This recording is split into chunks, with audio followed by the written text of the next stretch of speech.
از نسل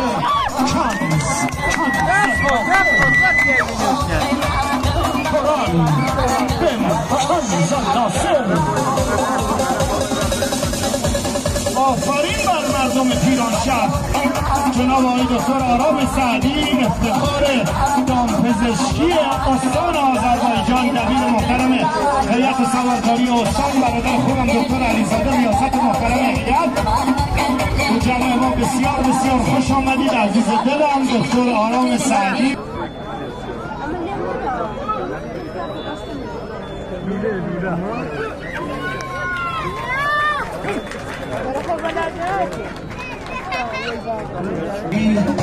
در شهر زیبای سقز که در 25 مهر ماه میزبان شما هستند در شو سواری سقز به چابک سواری آشکان جوهری از بوکان، ساده است از سیروان حاج عباس لاتی و مهدی بشیری بود. در کرمانشاه مادیان کهری بود و سیروان هم سیلابی نامدار کرمانشاه هست.